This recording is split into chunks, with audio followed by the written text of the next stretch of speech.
Welcome back to Truth in Transition.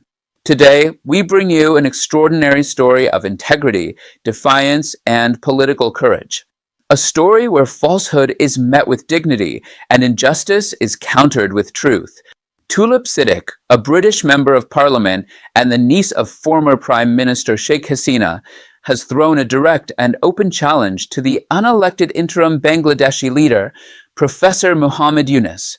Yes, you heard that right. Tulip Siddiq, who resigned from her post as city minister in the UK government not because of guilt, but because of her commitment to ethical governance and public trust, has now invited Muhammad Yunus for a face-to-face meeting during his upcoming visit to London. Her goal? To clear up the smear campaign orchestrated against her by the Bangladeshi Anti-Corruption Commission, an agency that appears to be weaponized by Yunus and his allies. I would also like to invite you to join me for lunch or afternoon tea at the House of Commons. A meeting might also help clear up the misunderstanding perpetuated by the Anti-Corruption Commission in Dhaka. Let's pause and understand what's really going on here. Tulip Siddiq is being accused by the Anti-Corruption Commission of benefiting from her Aunt Sheikh Hasina's government.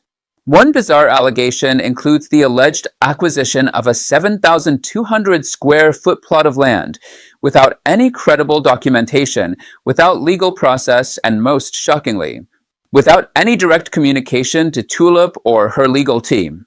And now, a supposed arrest warrant?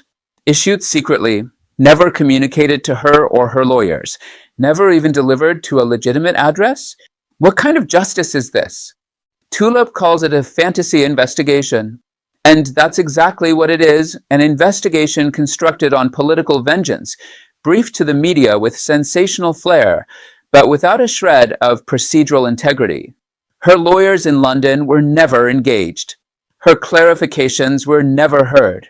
Her parliamentary career in the UK is being threatened, not by any wrongdoing, but by transnational slander. Let me be absolutely clear.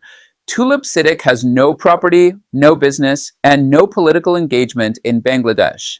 She is a proud British citizen representing the people of Hampstead and Highgate in Parliament for the last 10 years. Her public service record is clean and respected. She was born in London. Her career was built in Britain. Her loyalty is to the British people. But Dr. Muhammad Yunus and the Bangladeshi interim regime want to write a different story. They want to create guilt by association. They want to drag down Tulip Siddiq simply because of her blood ties to Sheikh Hasina, who herself is facing a politically motivated trial in absentia. On screen, guilt by relation, with photos of Tulip and Hasina juxtaposed. Narrator: this is not justice. This is persecution. And it deserves to be called out. Tulip's letter to Muhammad Yunus was more than a polite invitation. It was a challenge, a diplomatic strike, a stateswoman's message. If you have something to accuse me of, come say it to my face. I have nothing to hide. This is not the first time Yunus has used institutions to pursue vendettas. Under the guise of clean governance, his regime has weaponized law enforcement, suppressed dissent, and launched an all-out attack on political adversaries, civil servants, even minority communities. Now, Tulip Siddiq is simply the next target. But unlike others, she is not retreating. She stepped down from her government position not because she was found guilty of anything, quite the opposite. The UK's Parliamentary Standards Commissioner, Laurie Magnus, thoroughly investigated her financial disclosures and declared her completely cleared of wrongdoing. The commissioner even stated that Tulip's assets were legally acquired, and there was no evidence linking her to any form of corruption. Excerpt from Standards Commissioner report. No evidence to suggest any of Siddiq's assets were derived from anything other than legitimate means. Let's also not forget the absurdity of one of the claims against her, that she attended the 2013 Moscow nuclear deal signing between Sheikh Hasina and Vladimir Putin as part of a grand embezzlement plot. Tulip has clarified she was there socially. She was a tourist. It is beyond ridiculous. It is a campaign of character assassination, plain and simple. Now let's talk about the man she's addressing, Muhammad Yunus.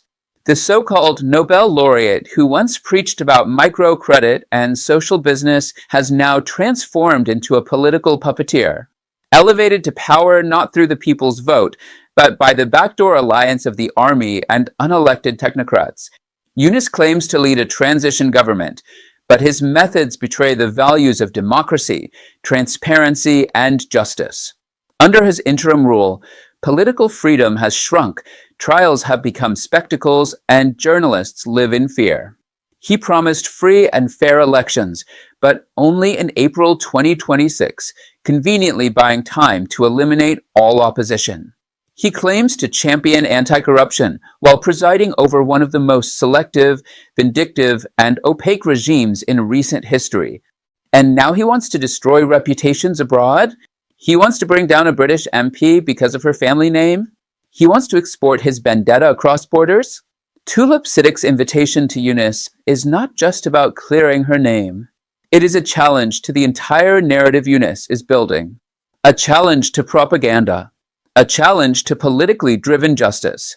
She has invited him to the House of Commons, not as an accuser, but as a guest.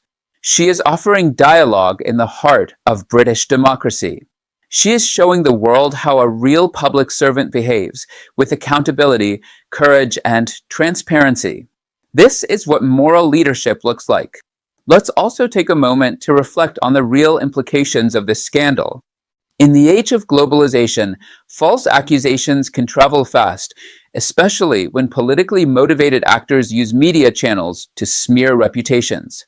For diasporic leaders like Tulip Siddique, who live, work, and serve outside their ancestral homeland, this is an especially dangerous precedent. What does it say to British Bangladeshis who want to serve their communities? That they can be dragged into corruption cases they had nothing to do with? That their entire careers can be jeopardized by fake news and foreign propaganda? We cannot allow this precedent to stand. At Truth in Transition, we stand with Tulip Siddique. We applaud her strength. We admire her grace. And we urge Professor Muhammad Yunus to accept her invitation, sit down, face her, and present whatever evidence he claims to have. If you can't, Professor Yunus, then drop the case. Withdraw the accusations. And stop turning governance into a weapon, because the world is watching, and the truth is not something you can bury in a press release or a secret warrant. This is not just a political dispute. This is a battle for dignity, for facts, for the soul of democracy, both in Bangladesh and beyond. I'm Dr. Milton Hasnat, and this has been Truth in Transition. Subscribe, share, and stay informed. Until next time, stay courageous, stay principled, stay safe, and stay vigilant.